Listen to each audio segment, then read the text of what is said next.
ప్రేక్షకులందరికీ నమస్కారం అండి. ఒక ఇంటి నిర్మాణం మేము చేద్దాం అనుకుంటున్నాం సార్. మరి ఎలాంటి స్థలం మేము ఎన్నుకోవాలి అని చాలామంది అడుగుతూ ఉంటారు. సో, ఒక అద్భుతమైన ఇంటి నిర్మాణం మీరు చేయాలంటే నిజంగా అసలు మన పూర్వీకులు చాలా అదృష్టవంతులని చెప్పొచ్చు. ఎందుకంటే మొత్తం అడవి ప్రాంతం ఉన్న టైంలోనే వాళ్ళొక స్థలం సెలెక్ట్ చేయాలి. ఒక ఊరు కోసం గానీ, ఒక రాజకోట కోసం గానీ, లేదంటే ఒక టౌన్ కోసం గానీ అని అనుకుంటే, ఒక మందిరం కట్టాలన్నా, ఏదన్నా దేవాలయాలు ఇలా ఏదైనా ప్రజలకు ఉపయోగపడేవి కట్టాలంటే ముందు భూమిని పరీక్ష చేసేవాళ్ళు. ఎలాంటి భూమి అంటే అలాంటి భూమి అసలు ఎట్టి పరిస్థితిలో వాళ్ళు తీసుకోరండి. సో, భూమి పరీక్ష విధానంలో నేను ఒక సింపుల్ 3-4 అంశాలు చెప్తాను, గుర్తుపెట్టుకోండి. మీరు ఒక ఎంప్టీ స్థలానికి వెళ్ళారు, ఒక అడవి ప్రాంతంలో వెళ్ళారు. అలా వెళ్ళి అలా ఒక 10 నిమిషాలు అట్లా కూర్చోగానే మీకు చాలా ప్రశాంతం అనిపిస్తుంది. చాలా మంచి భూమి. ఇంకో ఏరియా వెళ్ళారు.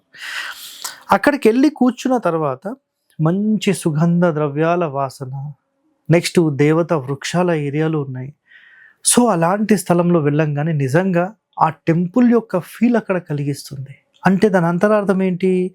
అది ఇంకా పవిత్రమైనది అని. అంటే దేవాలయం కూడా అక్కడ కట్టడానికి అది అర్హత ఉంది అని. ఇంకో ఏరియాకి వెళ్ళారు. అక్కడ మొత్తం గలీజ్ వాసన వస్తుంది. కంప్లీట్గా నక్కలు కొన్ని జంతువులను పీక్కు తిని మొత్తం అక్కడ రక్తము, ఆ చర్మము ఇదంతా ఊడిపడిపోయి అలా గలీజ్ స్మెల్ వస్తుంది. అలాంటి స్థలంలో మరి మీరు ఇల్లు కట్టుకోగలుగుతారా? ఇక్కడ ఏమవుతుందంటే చూడండి, మంచి చెడు మిళితం ఉన్నదే ఏదైనా, ఓకేనా? స్థలం కూడా మంచి ఉంటుంది, చెడు ఉంటుంది. మీరు ఎప్పుడన్నా శ్రీశైలం లాంటి ఏరియాస్కి వెళ్తూ ఉంటే, లేదంటే అడవి ప్రాంతంలో వెళ్తూ ఉంటే, ఈ ఏరియాలో జింకలు ఉంటాయి, ఈ ఏరియాలో నెమళ్ళు ఉంటాయి, ఈ ఏరియాలో ఎలుగుబంట్లు ఉంటాయి, ఈ ఏరియాలో నక్కలు తిరుగుతుంటాయి, ఈ ఏరియాలో పులులు ఉంటాయి, ఈ ఏరియాలో సింహాలు ఉంటాయి, ఈ ఏరియాలో ఏనుగులు ఉంటాయి అని కొన్ని డివైడ్ ఫొటోస్ ఉంటాయి. మరి అన్నీ ఒక చోట ఎందుకు ఉండవు? అర్థం చేసుకోండి.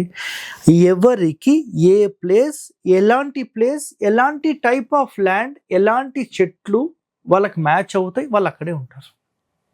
మనిషికి కూడా కొన్ని ఖచ్చితమైన లక్షణాలు ఉండే స్థలం అనేది ఉండాలి. ఇది చాలా చాలా ఇంపార్టెంట్. ఇది గుర్తుపెట్టుకోండి. ఇప్పుడు కొన్ని మనం తీసుకుందాం. అంటే శాంపుల్ అయితే మీకు చెప్పాను, ఎలాంటి స్థలం ఎన్నుకోవాలని చెప్పేశాను. ఎలాంటి స్థలం ఎన్నుకోకూడదు, మంచిది కాదనేది ఇప్పుడు నేను చెప్తాను, చూడండి. ఓకే, సో స్టార్టింగ్ నుంచి తీసుకుందాం. నింద్యత్రయ భూమి లక్షణం ఏంటి? నింద్యత్రయ అంటే అసలు ఎట్టి పరిస్థితిలో అసలు తీసుకునే వద్దు, చాలా మంచిది కాదు అని. సో, చండాలురు, విష వృక్షములు, దొంగలు నిండి ఉన్నది. దొంగలంతా ఒక్క చోటకు వస్తున్నారంటే అది చాలా డేంజరస్ ల్యాండ్. విష వృక్షములు అంటే మంచివి కాదు. అక్కడ ఆ ల్యాండ్ మొత్తంలో కూడా ఏదైనా నెగిటివిటీ ఉంటేనే ఇవన్నీ జరుగుతూ ఉంటాయి. కాబట్టి అలాంటి ల్యాండ్ మీరు ఎప్పుడూ సెలెక్ట్ చేయొద్దు.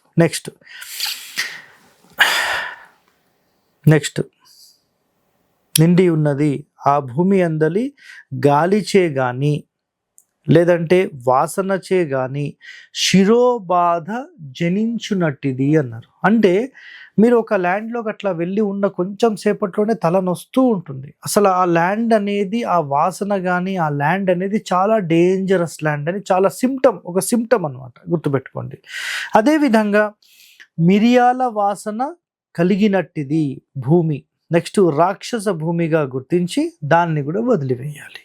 మిరియాలు ఎట్లా ఉంటే వాసన ఘాటుగా, అలాంటి ఘాటు వాసన ఏదైనా స్థలంలో వస్తుంది అంటే 100% దాన్ని కూడా విసర్జించడమే, పనికిరాదు. నెక్స్ట్ కొన్ని రకాల చెట్ల గురించి చెప్పారు. అంటే ఎలాంటి ఏరియా మంచిది కాదన్న దానికి ఒక కొంత ఉదాహరణ. బురుగు చెట్లు, పోగడ తాండ్ర, తాడి చెట్లు, ఇరుగుడు చెట్లు నిండి ఉన్నది ఎట్టి పరిస్థితుల్లో మంచిది కాదు. అంటే ఎక్కడైతే ఎక్కువగా ల్యాండ్ ప్రాపర్గా లేదో, మనిషి నివాసానికి ఉపయోగపడదో, మనిషి నివాసానికి వ్యతిరేకమైన స్థలాలు ఉన్నాయో అలాంటి చోట్ల కొన్ని చెడు వృక్షాలు ఉంటాయి. సో అలాంటి వాటిలో మనం ఉండనేకూడదు, మంచిది కాదు అని. నెక్స్ట్ గాడిదలు, ఒంటెలు, పందులు, యథేచ్ఛగా ఏదైనా ఏరియాలో తిరుగుతున్నాయి అంటే అసలు అవి సంచరిస్తున్నాయి అంటే అది మనకు నాట్ సూటబుల్ అని. ఎందుకంటే వాటికి మంచిది ఉన్నది, మనకు మంచిది కాదు. అర్థమైందా? గుర్తుపెట్టుకోండి. నెక్స్ట్, హీన జాతి వారితో నిండి ఉన్నది. అర్థమైందా? అది కూడా మంచిది కాదు. దుర్వాసన గలది, చెడు వాసన వస్తుంది అనుకుంటే అది కూడా మంచిది కాదు. పిశాచ భూమిగా దీన్ని గుర్తించి గృహ నిర్మాణమునకు వదిలివేసేయాలి. బట్ ఈ కాలంలో ఏమవుతుందంటే చాలామంది అడవి ప్రాంతంలాగా ఏదైనా ఒక పెద్ద ల్యాండ్ తీసేసుకుంటున్నారు. అక్కడ ఏదైతే ఇవన్నీ ఉంటాయో వాటన్నిటిని క్లీన్ చేసేయడము, ల్యాండ్ మొత్తం సాఫ్ చేసేయడము, ల్యాండ్ మొత్తం ల్యాండ్స్కేపింగ్ చేసేసి, మొత్తం లెవెలింగ్ చేసేసి, లేఅవుట్ వేసేసి, రోడ్లు వేసేసి, మొత్తం లైటింగ్ అంతా పెట్టేసేసి, దాన్ని మొత్తం మట్టితో నింపేసేసి, ఏమీ కనపడకుండా మొత్తం కాంపౌండ్ వేసేసి ఇంత అద్భుతమైన ల్యాండ్ అని మనకు చూపించి అమ్మేస్తున్నారు. సార్ మరి ఎలా మనం గుర్తుపట్టాలంటే చూడండి, అలాంటి ల్యాండ్ కూడా మంచిది ఉండొచ్చు, చెప్పలేం. నేను సింపుల్ మీకు ఒకటే చెప్తాను, మీరు మీ ఫ్యామిలీతో ఆ స్థలానికి వెళ్ళిపోండి. ఆ స్థలంలో ఒక మంచి కూర్చోడానికి చాప కానీ, చైర్స్ ఉంటే చైర్స్ కానీ, అక్కడ ఒక 15-20 నిమిషాలు, ఒక హాఫ్ అన్ అవర్ అట్లా కూర్చొని మీరు ఏం చేయాలంటే మీ ఫ్యామిలీకి సంబంధించి ఏదైనా ఒక డిస్కషన్ చేయడం మొదలుపెట్టండి. అందరి యొక్క మనసులు గనక చాలా ప్రశాంతంగా అందరూ ప్రేమగా మాట్లాడారే అనుకోండి, ఆ ల్యాండ్ బాగున్నట్టు. అక్కడికి వెళ్ళినప్పటి నుంచి మాకు డిస్టర్బెన్స్ ఉంది, కొంచెం సేపటి కూడా అసలు ఆగనే లేదు, అది మాట్లాడుతున్నాడు, ఇది మాట్లాడుతున్నాడు, ఏదో గొడవ దిగినట్టే అయిపోయింది అన్న ల్యాండ్ మీకు పనికిరాదు. చాలా సింపుల్గా మీరు ఇది ఒక్కటి చేయండి, సరిపోతుంది. నెక్స్ట్, చండాల గృహములు యొక్క ఛాయ గాని గాలి గాని కలుగుచున్న భూమి. ఎవరైనా చండాలురు ఉన్నారనుకోండి ఆ ఏరియాలో, వాళ్ళ గాలి తగిలే ఏరియా కూడా మీరు ఉండొద్దు. అంటే మీరు ఉండే స్థలం అనేది కంప్లీట్ హైవే నుంచి దూరం ఉండాలి, ప్రశాంతంగా ఉండేటట్టు చేసుకోవాలి. అది గుర్తుపెట్టుకోండి. ఎందుకంటే తీసుకొచ్చి ట్రాఫిక్లో కూర్చోబెడితే కాదండి. ఒక బిజినెస్కి మాత్రమే మనం హైవే రోడ్స్ మీద ఉండాలి, మన ఇంటికి కాదండి. మన ఇల్లు అనేది ఎన్నో మెంటల్ టెన్షన్స్ అన్నీ తీసుకొని నైట్ ఇంటికి సాయంత్రం వచ్చాము అంటే ఆ ఇంట్లో అడుగు పెట్టినప్పటి నుంచి ఒక్క హారన్ సౌండ్ కూడా మనకు వినపడకూడదు. అంత సైలెంట్గా ఉండాలి, ప్రశాంతంగా ఉండాలి. దానినే నేను ఇల్లు అంటాను. అర్థమైందా? సో గుర్తుపెట్టుకోండి.